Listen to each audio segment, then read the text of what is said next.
Okay everyone, good morning and this is Wasim Khan and you are welcome learning English with Innovation Lesson 30 और grammar के बहुत ही important chapter के साथ आए हैं, बहुत ही इंपॉर्टेंट पार्ट लेसन के साथ आए हैं क्योंकि बहुत सारे स्टूडेंट्स का लगातार क्वेश्चन आ रहा था हमसे लगातार कि सर इस पे जरूर वीडियो बनाइए। चलिए आज के बाद आपको कभी भी दिक्कत नहीं होगी, ऐसे सुनते हो।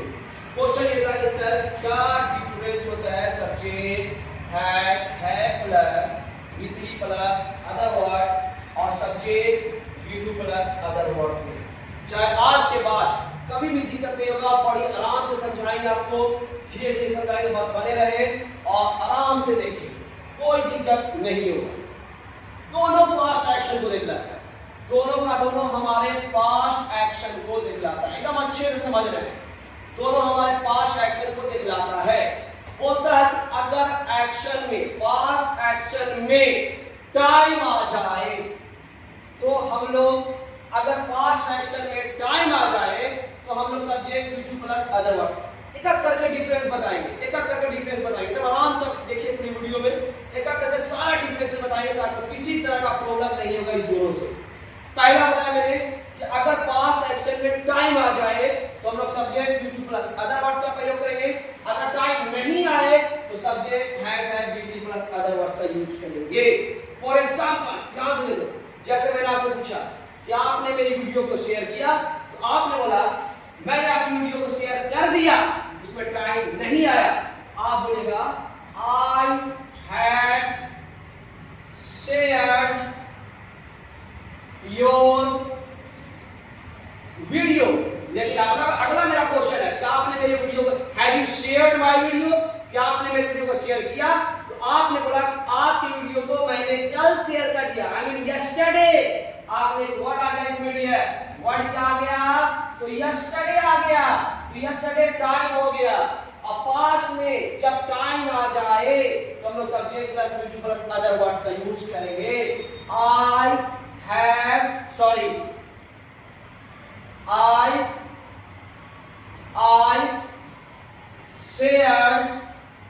I shared your video yesterday।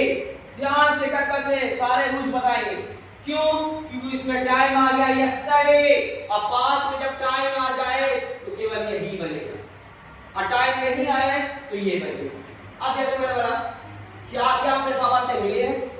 Have you seen my father? आपने बोला yes, I have seen your father। इसमें टाइम नहीं है तो आप बोलेंगे I have seen your father, क्योंकि इसमें टाइम नहीं है। लेकिन मैंने पूछा have you seen my father? तो आपने बोला yes, मैंने आपके फादर को कल देखा था, I mean last day। आपने बोला मैंने आपके पापा को कल देखा था, I mean last day। Time आ गया तो इसमें बनेगा, तो हो जाएगा I see का भी जो होता है sir, I saw your father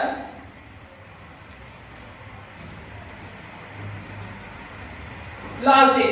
तो मैंने पहला रूल बताया कि जब दो एक्शन पास्ट में हो, अगर पास्ट एक्शन के साथ टाइम आए तो हम लोग जो यूज करेंगे subject plus V2 plus other words का यूज करेंगे। अगर पास्ट एक्शन में, फिनिश एक्शन में अगर टाइम नहीं आए तो हम लोग यूज करेंगे subject has, have, V3 plus other words का। ये पहला रूल है, पहला डिफरेंस है। बहुत सारे डिफरेंस है, अलग अलग डिफरेंस बताएंगे। तो पहला डिफरेंस आई होप आपको क्लियर हुआ होगा, इसको जल्दी से लिखिए। अगला डिफरेंस देखिए, डिफरेंस जो है has, have, V3 plus other word, subject plus V2 plus other word. एक करके बहुत सारा डिफरेंस, पहला डिफरेंस हम लोगों ने देखा। अब दूसरा डिफरेंसेस में जाते हैं। दूसरा डिफरेंसेस मैंने यहां पास एक एग्जांपल लिखा, मैंने लिखा I have seen many dogs near Rangal High School। I have seen many dogs near Rangal High School। दूसरा मैंने इधर सेंटेंस लिखा I saw many dogs near Ranglal high school. देखिए इंग्लिश जो होता है सिचुएशन, लैंग्वेज को कभी भी सब्जेक्ट जैसा मत पढ़ो। इंग्लिश इज ए लैंग्वेज, इसको सिचुएशन लैंग्वेज के जैसा पढ़ो। सिचुएशन के हिसाब से इंग्लिश बनते हैं, सिचुएशन के हिसाब से ग्रामर बनते हैं। अभी मैंने बोला I have seen many dogs near Ranglal high school, तो मैंने I saw many dogs near Ranglal high school. या मैंने यहां पास लिखा Rahul had written many short story। फिर मैंने लिखा Rahul wrote many short story। तो मैंने बताया कि दोनों टेंस में बहुत सारे डिफरेंसेस है, सारा डिफरेंसेस आज क्लियर हो जाएगा। पहला मैंने बताया विद टाइम, जो अगर टाइम रहे तो इसके साथ, टाइम नहीं रहे तो इसके साथ। दूसरा मैंने बताया I have seen many dogs near Ranglal high school. फिर मैंने लिखा I saw many dogs near Ranglal high school. क्या डिफरेंसेस है वो स्कूल में ध्यान से समझ लीजिए। अगर इस तरह का सेंटेंस बोले I have seen many dogs near Ranglal high school का मतलब होता है कि अभी संभावना है कि वो सारे कुत्ते रंगलाल हाई स्कूल के पास हैं, आप उस कुत्ते को देख सकते हैं। मतलब ये होता है कि अभी जस्ट आप हम आ रहे थे, अभी जस्ट मैं आ रहा था तो मैंने रंगलाल हाई स्कूल के पास बहुत सारे कुत्ते देखे। संभावना यह है कि ये कुत्ते अभी भी वहां मौजूद हैं। जब आपको संभावना रहे कोई काम की, पास्ट में तो फिनिश हुआ है लेकिन संभावना प्रेजेंट में उसकी दिख रही है कि हाँ हो सकता है, तो इसमें बनेगा। लेकिन यहाँ पास I saw many dogs near Ranglal high school का मतलब हो गया कि अभी नहीं मैंने देखा है, हो सकता है। I saw many dogs Rangalal high school 2 days ago, I saw many dogs Rangalal high school last Sunday. तो मतलब अब I saw many dogs near Ranglal high school several times, मतलब अभी संभावना उसकी नहीं है कि डॉग वहां मिल जाए। दूसरा देखो राहुल के साथ हैव नहीं बल्कि हैज लगेगा। Rahul has retain many short story का मतलब ये होता है कि राहुल ने बहुत सारी छोटी कहानियां लिखी है, लेकिन राहुल अभी भी जिंदा है और भी राहुल छोटी कहानियां लिखने की संभावना है। और दूसरा लिखा राहुल रोट मेनी स्टोरी का मतलब राहुल अब जिंदा नहीं है, अब कोई और शॉर्ट स्टोरी नहीं लिख पाएगा। तो जहां एक्शन पास्ट में हुआ हो लेकिन प्रेजेंट में भी उसकी संभावना हो, तो आप लगा दीजिए हैज है V3 प्लस अदर वर्ड। अगर संभावना नहीं है तो subject V2 plus other word. ये मैंने दूसरा डिफरेंसेस बताया। अगला डिफरेंसेस देख लीजिए, बहुत सारे डिफरेंसेस एक एक करके सारे डिफरेंसेस आपको पढ़ाएंगे और आई होप कि सारे डिफरेंसेस अभी आपके क्लियर हो जाएंगे, आपके पास किसी तरह का डाउट नहीं। और दूसरी बात ये होगा कि बहुत सारे लोग इसका लगातार हमको मैसेज भी करते हैं, सर इसमें जरूर वीडियो बनाइए डिफरेंसेस पे, तो श्योर। अगला देखिए माय डियर, अगला डिफरेंस देखिए टाइम आ जाए। जैसे दिस प्लस टाइम, जैसे मैंने बोला दिस मॉर्निंग या मैंने बोला दिस आफ्टरनून, या मैंने बोला दिस इवनिंग, या मैंने बोला रात के लिए होता है टू नाइट, या मैंने बोला दिस वीक, या मैंने बोला दिस मंथ। एकदम ध्यान सुनिए, अगर इस तरह का टाइम आए this morning, this afternoon, this evening, tonight, this week, this one, अगर इस तरह का टाइम आए कौन एक्शन के लिए, तो पास्ट एक्शन के लिए। कौन एक्शन के लिए, तो पास्ट एक्शन के लिए। तो इसका यूज कैसे होता है, this is very important to know. इधर देखिए, जैसे हमने दो यहाँ पास इसका यूज अभी हम लोग डिफरेंसेस पढ़ रहे हैं, subject has, had, V3 plus other words, फिर मैं पढ़ा रहा हूँ subject V2 plus other word. ये दो सेंटेंस का हम डिफरेंसेस देखें, एकदम पढ़िए समझिए इसको। अभी यहाँ पर जैसे मैंने सेंटेंस लिखा I have not eaten breakfast this morning. अगला मैंने लिखा आई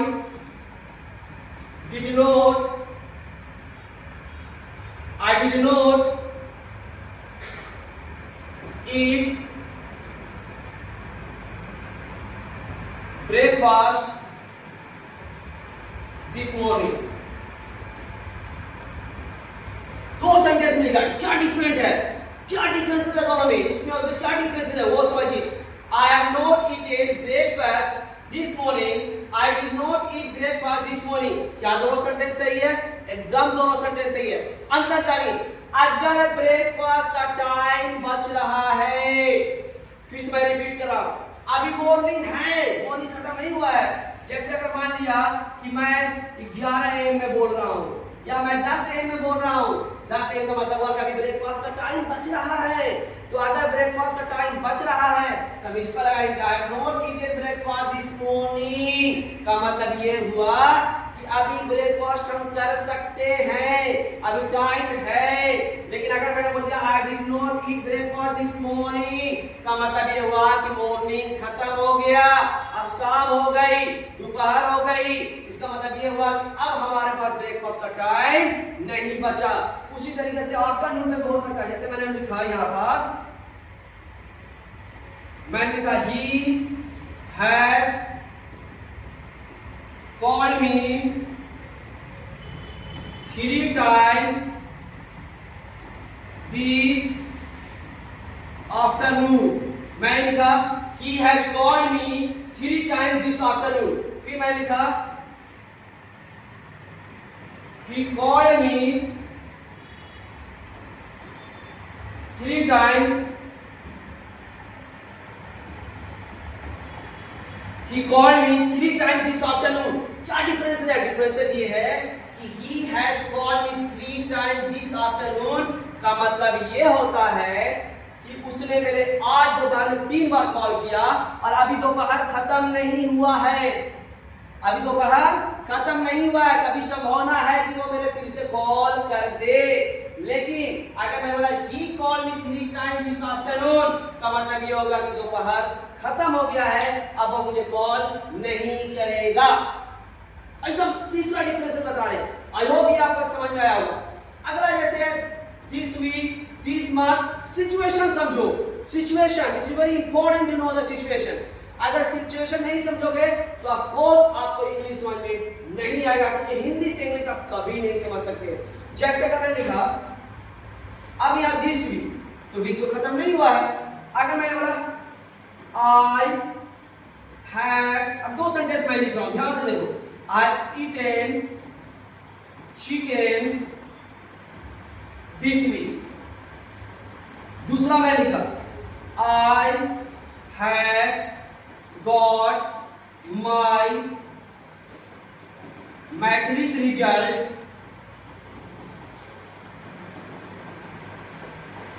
this week। अब यहां देखो, यहां भी मैंने लिखा दिस वीक, यहां भी मैंने लिखा दिस वीक, लेकिन ये मेरा सेंटेंस सही, ये मेरा सेंटेंस रॉन्ग हो गया। कारण जानिए, मैंने I have eaten chicken this week, मैंने इस वीक चिकन खाया है। इसका मतलब ये होता है कि अभी भी संभावना है कि मैं दोबारा चिकन खा लूं। दूसरा सेंटेंस पढ़ो, देखो I have got my matric result this week. तो मैट्रिक रिजल्ट अगर आपका आ गया है, अब संभावना नहीं कि फिर से आपका मैट्रिक रिजल्ट इस वीक में आए। तो जब मैंने बोला कि जब संभावना रहेगा फिर से वो काम दोबारा करने का, तो सब्जेक्ट हैज है V3 पे बनेगा। संभावना नहीं रहेगा तो subject V2 plus other words पे बनेगा। तो ये क्या हो जाएगा my dear, I got my matric result this week. अलग अलग डिफरेंसेस देखो। आई होप ये आपको क्लियर होगा। मैंने बोला जब इस तरह का टाइम रहे, this week, this morning, this afternoon, this evening, tonight, this week, this month, अगर इस तरह का टाइम रहे और टाइम अगर जारी हो, मॉर्निंग खत्म नहीं हुआ तो मॉर्निंग के बारे में बोलना है तो हम इसका यूज करेंगे। टुडे खत्म नहीं हुआ, टुडे के बारे में बोलना है। जैसे मैंने बोला I did not eat today, तो गलत हो जाएगा क्योंकि टुडे अभी खत्म नहीं हुआ है।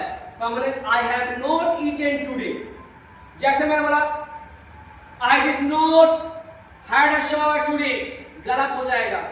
Sorry, I did not have a shower today, गलत हो जाएगा क्योंकि अभी टुडे खत्म नहीं हुआ है, तो मुझे शावर लेने की संभावना है। तो जहां संभावना है, खत्म नहीं हुआ है, तो हम इसमें बना देंगे।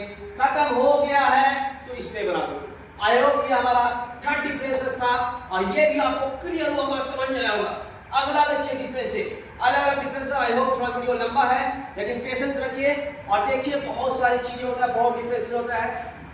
अगर इस तरह का टाइम रहे 2 टाइम्स 3 टाइम्स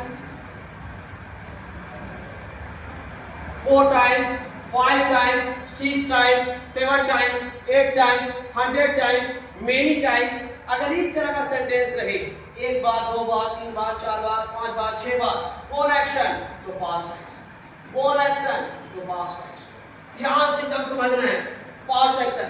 अगर हम लोग को जीवित लोग के बारे में बोलना है, जो लोग जिंदा हैं उनके बारे में बोलना है, तो हमारा यूज होगा subject has, had, V3 plus other word. लेकिन अगर जो लोग मर गए उनके बारे में बोलना है तो subject V2 plus other word. जैसे मैंने बोला मैंने एक बार स्मोक किया है, तो मुझे अभी भी संभावना है कि मैं दोबारा स्मोक कर लूं, इसलिए बनेगा आई हैव स्मोक वंस। और फिर मैंने बोला आई हैव स्मोक वन। अगर मैंने बोला मैंने एक बार चिकन खाया है, तो भैया अभी दोबारा मेरे संभावना है, तो मैंने बोला I have eaten chicken once. दूसरा मैंने बोला उसने मुझे एक बार कॉल किया था, ही कॉल्ड मी वंस।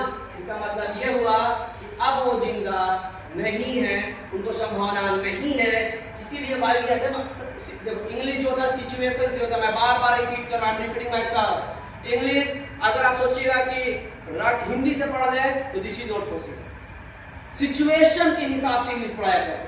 तो वॉइस के साथ देखो, अगर जिंदे आदमी के बारे में, जो आदमी जिंदा है क्योंकि वो संभावना है काम को दोबारा कर सकते हैं, तो इस पे लगेगा। संभावना नहीं है तो इसमें लगेगा।